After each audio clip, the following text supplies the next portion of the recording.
सोहेब साहब, पहले तो ईरान ही चलते हैं, हमारे हमसाए में है, उसकी पॉलिसी का तो हम पे भी असर पड़ सकता है।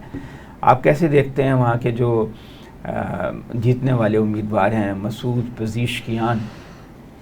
शुक्रिया जनाब, नाम ज़रा मुश्किल सा, मैं मसूद ही लूँगा, आगे का नाम आपके लिए ठीक है। पज़ीशकियान मुझे भी कहते हुए दिक्कत वो होती है, आपके लिए ठीक है, हमारे यहाँ राइज नहीं है ना जी, तो इसलिए बड़ा वो अनयूजुअल नाम है। अच्छा, अब देखें, ये जो इलेक्ट हुए हैं, ये वैसे तो शुमार होते हैं शायद बहुत ज़्यादा लिबरल होंगे या आज़ादी पसंद होंगे या हुकूक की बात करेंगे, ऐसा नहीं है। मुतदिल भी, लिबरल हम थोड़ा सा उसमें भी ले लेते हैं ना, पाकिस्तान में जब इसका मीनिंग कोई हम ग्रामेटिकल उसमें तो नहीं ले रहे होते ना। हम जो है वो कतई तौर पर जो हमारी नॉर्म्स चली आ रही हैं उनको हम नहीं उनके अगेंस्ट जाएंगे, यानी हम नकाब के हक में तो रहेंगे लेकिन इसको हम जबरन फोर्स नहीं करेंगे।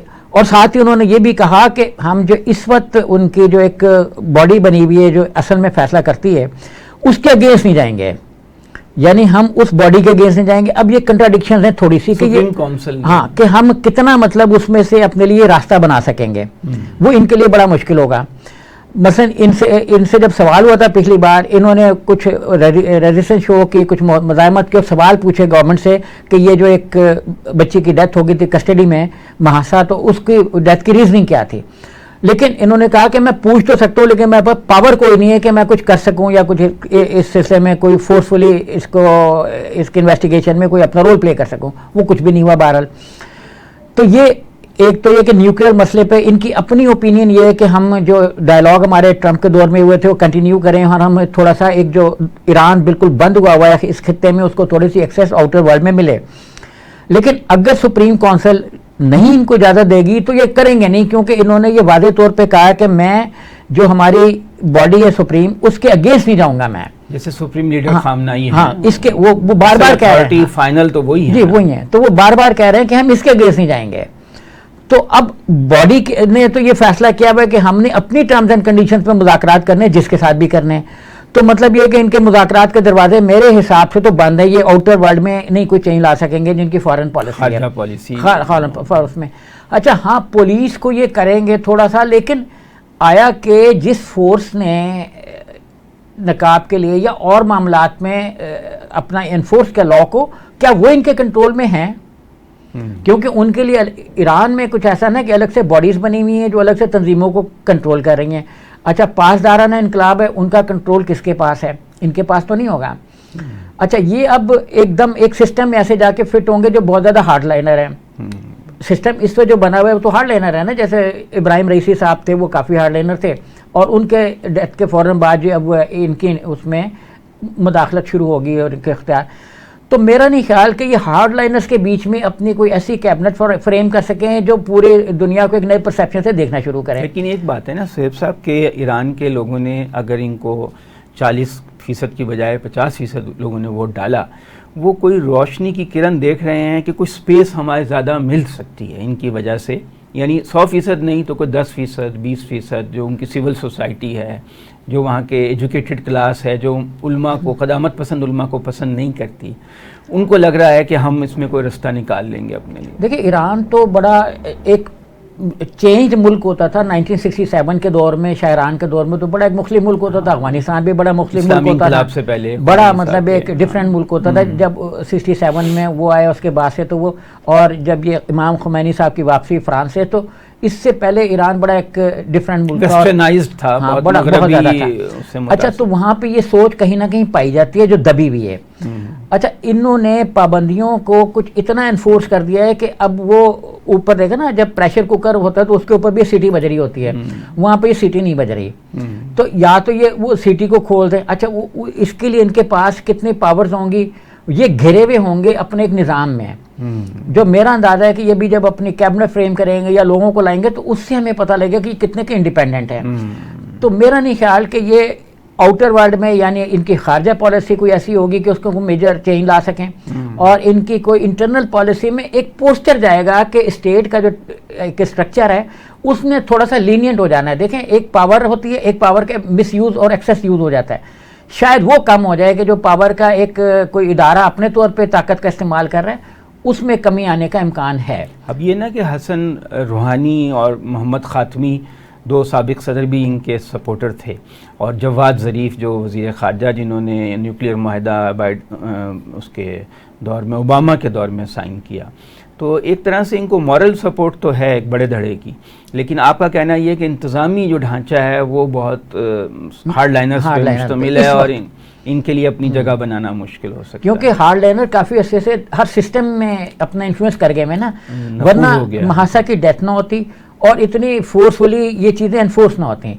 अच्छा, जब एक इंसिडेंट ये वाला हिजाब का पिछले 1 साल में राइज हुआ, तो इसमें ये और मजबूत हो गया, जो कंजर्वेटिव वहाँ पे थे, कंजर्वेटिव थे, वो और मजबूत हो गए, क्योंकि स्टेट ने अपने पावर को पूरी फोर्स से यूज़ किया और उससे फिर एक ताकत हर सतह पे एक अपना बढ़ गई उनकी। तो मेरा नहीं ख्याल कि इस बढ़ी हुई ताकत को आहिस्ता आहिस्ता तो डिसमेंटल करेंगे, आहिस्ता आहिस्ता एक सोच का असर तो जाता है बहरहाल ना। देखें, पाकिस्तान में भी या किसी भी मुल्क में आप एक ट्रंप की जगह पे किसी और को बिठा दे या जो बाइडेन की जगह पे किसी और को, आपको मुझे बिठा दे, तो सोच का परसेप्शन तो आ जाएगा, चेंज आ जाएगी। तो लोग नीचे ये समझना शुरू हो जाएंगे कि शायद पर्सनैलिटी का जो चेंज है वो आएगा। लेकिन स्टेट अपनी पावर को कैसे यूज करेगी, ये इनके कंट्रोल में कितनी होगी कितनी नहीं होगी, वो इन्होंने खुद भी रिफ्यूज किया के साथ साथ, यानी हम इन्होंने खुद भी रिफ्यूज किया है कि मैं कोई मेजर चेंज नहीं ला सकता, नंबर 1। नंबर 2, मैं मेजर जो पॉलिसी मेकिंग्स हैं उसमें मैं अपनी जो बॉडी है उसके अगेंस्ट नहीं जाऊंगा, जिसको आप सुप्रीम काउंसिल कह रहे हैं। तो अच्छा, ये जो पॉलिसी के मामलात में बरतानिया में भी तो चेंज आ गई ना, कदामत पसंदों की जगह लेबर पार्टी आ गई, तो आपको लगता है कि वो भी कोई पॉलिसी चेंज लाएंगे या नहीं लाएंगे?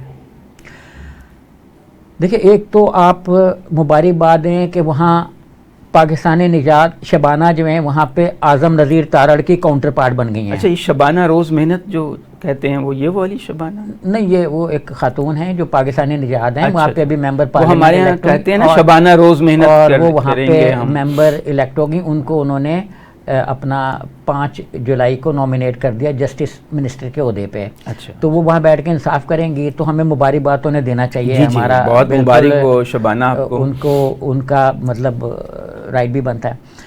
अच्छा, दूसरा ये है कि ये जो कैबिनेट है, ये अगर आप इसका एनालिसिस करें तो बड़ी अजीबोगरीब कैबिनेट है।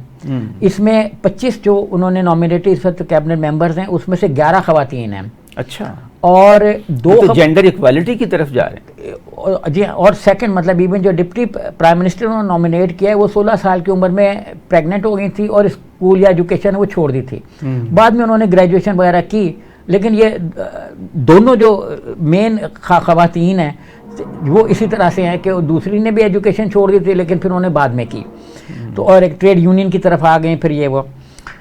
तो एक तो ये है। अच्छा, जो मिनिस्टर फॉरेन अफेयर्स होंगे लेमी साहब, वो पहले भी रह चुके हैं। अच्छा, वो पहले भी फॉरेन मिनिस्टर रह चुके, मुख्तलिफ ओहदों पे रह चुके हैं पुरानी काबीना में।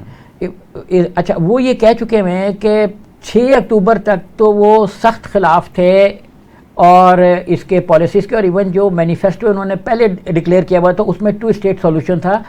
इस इस्राइल और फिलिस्तीन 2 रियासतें बन जाएं, 2 स्टेट सॉल्यूशन था।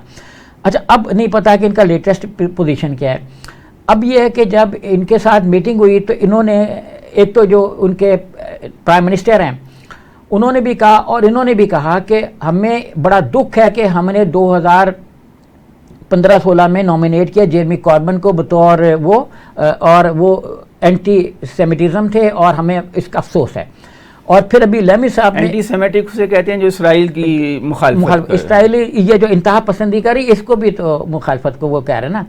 अब भी इन्होंने स्टूडेंट की मुखालफत की भी की और जो जलसे जुलूस है उसकी भी मुखालफत की, और इन्होंने अपनी एक स्टेटमेंट में एक अभी इलेक्शन के दोनों में ये भी कहा कि मैं लेबर पार्टी से ताल्लुक़ रखता हूँ, लेकिन कोई मसला नहीं है कि कोई लेबर है, कोई कंजर्वेटिव है, कोई लिबरल डेमोक्रेट है, कोई एसएनपी है, किसी और पार्टी का, किसी भी पार्टी का हो, जो ज्यूज के राइट्स हैं और उनके जो डिफेंस करने का हक है उसकी मुखालफत कोई आदमी नहीं कर सकता। मतलब इन्होंने उनको एक ब्लैंक चेक दे दिया कि जाहिरियत को भी ये डिफेंस ही कहते हैं। तो कहते तो यही है ना। वो तो मुसलमानों का जो, इवन जो फ़लस्तीनियों का सेल्फ डिफेंस है वो भी टेररिज्म है। और जब ज्यूज ये बम ब्लास्ट कर रहे थे, देखे खुद कश धमाकों के बानी कौन है? ज्यूज ही हैं, ज्यूज बानी है। तो जो खुद कश धमाकों के बानी है, उन्होंने जब खुद कश धमाके किए तो वो उनके राइट्स में शामिल था। जब लैला खालिद ने कुछ कर दिया तो वो टेररिस्ट में, या इवन यासिर अरफात की तंजीम ने पीएलओ ने कुछ कर दिया तो वो टेररिज्म में कन्वर्ट हो गया। तो ये डेफिनेशन वक्त के साथ साथ बदलती रहती है, मुफादात के तहत अपने। तो ये जनाब ये जो उनकी पॉलिसी फौरन की है ये चेंज नहीं होगी। लेकिन इसमें अगर आप देखें ना तो अवाम का मूड क्या है, अवाम का मूड ये है कि इन्होंने जो 250 प्लस वोटों का गेन किया है वो बड़े माइनर से वोट बैंक के साथ किया है, बड़ा माइनर से वोट बैंक बढ़ा है, और उसमें इन्होंने कोई तकरीबन 251 के 52 सीटें एक्स्ट्रा गेन। सिस्टम ऐसा है ना, फर्स्ट पास द पोस्ट। अच्छा, उसके बाद जैसे लिबरल डेमोक्रेट्स हैं उनकी सीटें 7-8 से बढ़ के 71 पे पहुंच गई और उनका वोट बैंक हाफ हो गया है। 2010 में जो उनका वोट बैंक था वो उसके मुकाबले में उन्होंने इस बार आधे वोट लिए हैं, लेकिन वो राइज करके 71 पे पहुंच गए। अच्छा, यही जो नाइजल फराज की पार्टी है उनका भी यही हाल है कि उन्होंने 14% वोट लिए हैं, लेकिन सीटें 7 मिली। हाँ, 6-7 सीटें ले सके, पहली बार सीटें मिली उन्हें, पहली बार मिली हैं, लेकिन 6-7 सीटें ले सकें। अच्छा, इसी तरह एसएनपी है, वो चूंकि उन्होंने बहुत ज़्यादा एंटी इसराइल पोस्टर ले लिया, इसमें कुछ इलाकों में वोट पड़ा प्रो इसराइल पे, क्योंकि उनका उसमें स्कॉटिश नेशनल पार्टी की बात कर रहे हैं, वो बहुत ज़्यादा एंटी इसराइल हो गया और उसने यहाँ तक कह दिया कि यहाँ पे ले आओ। अच्छा, उससे लोग डर गए क्योंकि पूरे यूके में एक पोस्टर चल रहा था कि हमने इमिग्रेंट्स को रोकना है, और वो कहते थे कि हमने इमिग्रेंट्स को लेना है, फिलिस्तीनियों को लाना है। हाँ, उनको लेना है बड़े पैमाने पर। उन्होंने कहा बस्ती बसाने को तैयार हैं, जगह देने को तैयार हैं, और मतलब इसमें वो बहुत ज़्यादा आगे चले गए, और इवन कैबिनेट में भी वो आगे चले गए, मीटिंग्स में भी उन्होंने इस तरह की चीज़ें की, तो उन्होंने अपनी सीटें लूज़ कर दी और 38 सीट के कितना उन्होंने लूज़ किया, और ये बड़ा एक सेटबैक है उनकी उनको पार्टी था। को। अच्छा, अब हम फॉरेन पॉलिसी अब देखना ये कि क्या वो कोई उसमें स्टेबिलिटी ला सकेंगे, तो उनका वोट बैंक इतना नहीं है। देखिए, वोट बैंक के हिसाब से ठीक है, उन्होंने 10-12% का डिक्रीज किया, लेकिन इन्होंने इंक्रीज नहीं किया। यानी कंजर्वेटिव पार्टी का बहुत सा वोटर घर बैठ गया, उनका नहीं, कम हो घर गया। भी बैठ गया थोड़ा सा वोटर, और बाकी लिबरल डेमोक्रेट्स दूसरी जमातों को चला गया, जैसे नाइजल फराज को गया 10%, 11%, उनके 14.3% वोट बन गया, तो इनका भी थोड़ा सा बढ़ा, लेकिन थोड़े से बढ़ने के साथ इन्होंने सीट मार्जिन पता नहीं किस तरह ले गए। तो बस पास द पोस्ट है ना, हाँ, यानी अब जो वोट स्प्लिट हो जाता है। अब मतलब ये कि इनके पास अब भी स्टेबिलिटी नहीं आ सकेगी। अच्छा। जो एक पॉलिटिकल स्टेबिलिटी है उसके लिए आपके पास वोट बैंक भी होना चाहिए। मतलब ये एक ऐसी गवर्नमेंट फ्रेम हो गई है यूके में जिसके पास एक बड़ी ह्यूज और एब्सोल्यूट मेजॉरिटी का भी कोई सुपर मेजॉरिटी है, लेकिन उनके पास इसलिए 408 सीटें हैं या 10? 411, तो अब शायद 412 भी हो जाए, तो मतलब इतनी ह्यूज मेजॉरिटी है, और वो मतलब 650 के करीब सीटों में, 650 में से, और सारी पार्टी को उन्होंने बुलडोज कर दिया, बाकी जितनी भी हैं। लेकिन वो अपनी आवाम के वेलफेयर के काम तो कर सकेंगे। आवाम में वो इतना एस्टेब्लिश नहीं है, मतलब वोट बैंक उतना उनका इतना नहीं है, 1/3 है तकरीबन। तो 1/3 वोटों के साथ वो, जैसे भारतीय जनता पार्टी का भी 1/3 वोट था 2019 तक, अभी भी शायद इतना ही है। एनडीए का वोट मिलाएं तो फिर वो थोड़ा सा 2-3% बढ़ जाता है एनडीए के पास, दूसरी जमातों के पास 2-3% वोट, अभी कैलकुलेशन नहीं देखी उनकी, लेकिन इतनी होगा। तो वोट बैंक ना होने से वो उस फ्रस्ट्रेशन को दूर नहीं कर सकेंगे, और उनको ब्लैंक चेक इंडिया की तरह नहीं मिलेगा, जैसे होता है ना कि हमारे यहाँ वोटर अंधा होता है ना कि आप काम करें या ना करें, मैं ए बी पार्टी का हूँ, ए पार्टी का, बी पार्टी को, सी पार्टी का, मुल्क में बुरान आ जाए, मईशत कुछ भी हो जाए, लेकिन वोट बैंक इंडिया में चेंज नहीं होगा, तो वहाँ पे भी चेंज नहीं हो, वहाँ पे ऐसा नहीं है, वहाँ पे चेंज होगा। नंबर टॉप पर थी मईशत, और मईशत में था एक इशू जॉबलेस का, उसमें इनके पास कोई प्लान नहीं है। जो इनका मैनिफेस्टो मैंने देखा उसमें इन्होंने प्लान नहीं दिया, टॉप ऑफ द लिस्ट रखा हुआ है इकोनॉमी। अब आ जाएं आप एनएचएस में, हेल्थ सर्विसेज में लिस्ट बड़ी लंबी है, यानी अगर आपने अपने दांतों का ट्रीटमेंट कराना है तो आपको नंबर आपका 3 साल बाद आएगा, उस वक्त तक दांत ही निकल गया होगा। नेशनल हेल्थ सिस्टम और हालात ये है कि लोग अपना दांत खुद निकाल रहे हैं। अच्छा, मतलब डेंटल सर्विसेज महंगी है ना वहाँ पे, बाकी दुनिया का तो दांत दिखाते रहते हैं। तो हाँ, वो अब दिखाने के भी नहीं रहे, लंदन कहाँ, अब वो जो विलायत एक ज़माने में होता था वो तो अब विलायत अंडे ही विलायती रह गए, बाकी तो विलायती कुछ है नहीं। 76-77 साल से मुसलसल डेमोक्रेसी है, उसके नतीजे में ये प्रोडक्ट बरामद हुई है जिसका नाम मोदी और बीजेपी। मतलब तसलसल कहते हैं जमहूरियत का रहे तो सिस्टम रिफॉर्म हो जाता है, बेहतर हो जाता है, ये तो बेहतर होने की बजाय खराबी की तरफ जा रहा है। इंडियन डेमोक्रेसी में जो उनकी बुनियाद है, हम कह लें उठान है, उनकी जो परवरिश है वो उसी पे है। आप देखें क़याम पाकिस्तान से पहले जो वर्स्ट कार्नेज मुसलमानों का हुआ वो बिहार में, कश्मीर में हुआ, कश्मीर में, जम्मू में, हाँ जम्मू में। अच्छा, जम्मू में उनका ये था कि हम, नेहरू जो थे वो बड़ा फैसिनेट होते थे कि जम्मू को मैंने रखना है, वादी के बारे में उनका था कि ये ले जाए पाकिस्तान, और वो गए भी। जो इंडियन उस वक्त के थिंक टैंक्स थे, इवन जो ब्रिटिश इंडिया लाइब्रेरी में इंडिया का जो पोर्शन है उसमें भी ऐसे कोई डॉक्यूमेंट्स हैं, उसमें यह कि इनका ये कहना था नेहरू का कि हम जम्मू में कारने जितना कर लें, क्योंकि जम्मू में मुसलमानों की आबादी हिंदुओं से कम थी, बहुत ज़्यादा नहीं थी, मतलब 67% थी। उनका मतलब था कि ये मैनेजेबल है, और इसके तजर्बे वो कई दूसरी रियासतों में कर चुके हुए थे कि जहाँ से उन्होंने मुसलमानों को भगाया, और बिहार से, हाँ वो तजर्बे उनके पास मौजूद थे। तो उन्होंने कहा कि इसको हम बैलेंस कर सकते हैं, तो लोकल, जिसको उन्होंने कहा लोकल प्लेबिसाइट, नाम प्लेबिसाइट का दिया, एक्चुअली वो लोकल जेनोसाइड था। तो ये कार्नेज जो है, जब नेहरू को पता चला कि वो दे रहे हैं, उधर माउंटबेटन ने बता तो दिया होगा, उनकी बेगम को बताया होगा या उनको बताया होगा, क्योंकि कैबिनेट तो उन्हीं के नीचे थी और वो इंडिया के ही वायसराय बनना चाह रहे थे।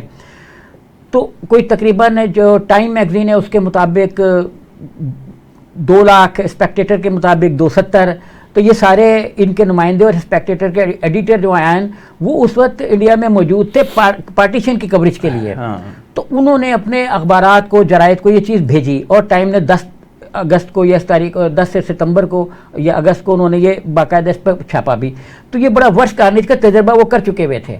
तो नेहरू को, अब अगर आप कहें कि डेमोक्रेटिक थे, उसके बाद उन्होंने दूसरा बड़ा कार्नेज किया ऑपरेशन पोलो में।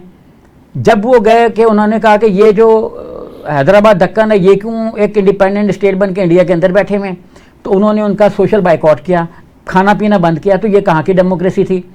और वहाँ पे मुसलमान हमागीर अक्सरियत में थे, वो लापता हो गए। यानी सबसे पहले जो जिंदा जलाने का, देखिए इंडिया में बुराई को, उसको रावण को जिंदा जलाते हैं ना, तो इंडिया में रावण को यानी बुराई को जिंदा जलाने का कॉन्सेप्ट मौजूद है। तो मुसलमानों को एक बुराई समझते हैं। हाँ, इसीलिए उनको किसी गाड़ी में जिंदा जला देते हैं, किसी जगह पे जिंदा जला देते हैं। अभी भी आप देखें, इवन जो इश्क में नाकामी होती है बीवी को भी जिंदा जला देते हैं। अच्छा, अभी लिव इन पार्टनर जो है, शादी के बगैर जो 12-15 साल रह रहे थे, उसने अपनी, हमारे यहाँ भी तो ऑनर किलिंग्स हो जाती है। ऑनर किलिंग्स का इतना ब्रूटल मर्डर नहीं होता जितना इंडिया में जिंदा जलाने। तो मर्डर ही है ना? नहीं, मर्डर है। आपने गोली मारी, मार दिया। बाज कौमें कहते हैं कि गोली मार के मार दो, पत्थर से ना मारो, कि तकलीफ में जाता है। जब आप किसी के ऊपर पेट्रोल छिड़कते हैं, उसको पता होता है कि उसके ऊपर पेट्रोल छिड़क रहे हैं, फिर आप उसको, ऐसे मर्डर होते हैं, तंदूर में फेंक के मर्डर कर दिया, जलते, लिंचिंग बहुत होती है, ओवन में डाल दिया, मार पीट के उसको खंबे से बांध के मार के। तो वो इस तरह की एक ब्रूटल मर्डर जो है ना वो होता है। वो उसमें, तो मैंने पढ़ा है बांग्लादेश में भी लिंचिंग बहुत होती है, यानी रोजाना पता नहीं कई केसेस होते हैं। नहीं, बांग्लादेश में इस तरह की, उस देखिए पीट के मार देते हैं। देखिए, कोई आपस में लड़ाई हो गई, वो यहाँ भी है, वो हर जगह पे, वो इवन जो तरक्की याफ्ता ममालिक समझे जाते हैं, जराइम तो सब जगह ही होते हैं। उस जगह, हर जगह पे पैटर्न जराइम। लेकिन ये जो लिंचिंग है ना, और गैंगस्टर्स के ग्रुप जो है ना, ये हर जगह है। इवन अभी आप फ्रांस में भी देखेंगे कुछ अर्से बाद के गैंगस्टर ऐसे ही निकलेंगे। और इसी का खदशा जो आपके बकौल मेखान और मीडिया के बकौल मैक्रॉन, उन्होंने भी जाहिर किया है कि ये अपना यहाँ पे होगा फसाद, जो लिबरल या डेमोक्रेट्स और जो इंतहा पसंद है, रेडिकल्स हैं, उनके बीच में। तो इसको स्टेट रोक नहीं पाएगा। और 20,000 उन्होंने कहा था कि आजकल में जब वो इलेक्शन होंगे कल, तो 20,000 के करीब जो है ना पुलिस के दस्ते सिक्योरिटी देंगे। मतलब इतना वहाँ पे थ्रेट्स महसूस हो रही हैं इलेक्टोरल प्रोसेस को। अमेरिका में भी इससे ज़्यादा फौज आएगी, पुलिस आएगी, फौज से मतलब पुलिस आएगी। छोड़े इंडिया तो हम डिस्कस बहुत हमने कर लिया, और वहाँ पे वही मसला चल रहा है। एक तरफ हिंदू इंतहा पसंदी है, दूसरी तरफ वहाँ पर जो कांग्रेस है वो थोड़ा सा, उससे 19-20 का फ़र्क तो है बहरहाल। लेकिन ये कि अमेरिका में भी तो बड़ा क्राइसिस है। बाइडन साहब की जहनी सेहत तो अच्छी नहीं है, मगर वो कह रहे हैं मैं इलेक्शन लड़ूंगा, उनकी पार्टी मिन्नतें कर रही है ना लड़ें। क्या मसला है ये समझ नहीं आ रहा। देखिए, प्रॉब्लम ये है कि एक वहाँ पे ये आया था कि ये विड्रॉ कर जाए जो बाइडन साहब, क्योंकि इनके कुछ इश्यूज़ हैं, और ट्रंप ने भी कहा कि भाई उनका तो मेडिकल बोर्ड बना दो। हाँ, अच्छा, इश्यूज़ हैं, इसलिए ये विड्रॉ कर जाए, विड्रॉ करके ये नॉमिनेट कर दें अपनी जो वाइस प्रेसिडेंट है उनको। अच्छा, वाइस प्रेसिडेंट खुद कैंडिडेट ना बने, ये आगे नॉमिनेट कर दें मिशेल ओबामा को, क्योंकि उनका एक बड़ा पॉलिटिकल पोस्टर ऑलरेडी मौजूद है। और इस दौर में क्योंकि ओबामा बड़े पॉपुलर प्रेसिडेंट थे वहाँ के, और उनका ख्याल ये है कि मिशेल ओबामा एक तो फीमेल होने के नाते, दूसरा हिलरी क्लिंटन पहले भी मुकाबला ट्रंप का कर चुकी और बड़े जिसको कहते हैं छोटे से वोटों से उनको डिफीट हुई, कोई इतना बुरी डिफीट उनको नहीं हुई थी। तो इनका ख्याल ये कि अगर वो उनको नॉमिनेट कर दें तो ये विनिंग हो जाता है, हो जाएंगे। तो ये अमेरिका में मतलब ये कि मामला अभी भी उसमें है, ट्रांजिशन में है, फ्लक्स में है किसी बात। बाइडन साहब का ये है कि देखें अगर वो विड्रॉ करते हैं अपना कैंडिडेचर तो उनको प्रेसिडेंटशिप छोड़ना पड़ेगी। अच्छा, अगर वो ये कह दें कि मैं विड्रॉ करता हूँ और मैं नहीं बनता, मेरी जगह एबीसी को बना दो, तो उन्हें फिर प्रेसिडेंट की वजह से भी उन्होंने ये मान लिया, ये ऑन कर लिया आप अपोजिशन का और सबका इल्जाम के ये किसी भी एतबार से सूटेबल कैंडिडेट नहीं है। अच्छा, इस मामले पे फिर हम आइंदा प्रोग्राम में ज़्यादा डिटेल से डिस्कस करेंगे, बड़ा इशू है ये। तो अभी क्या है, अभी हमारा टाइम जो है ना शो का वो ख़त्म हो रहा है। तो नाजरीन इजाज़त दीजिए, खुदा हाफिज़।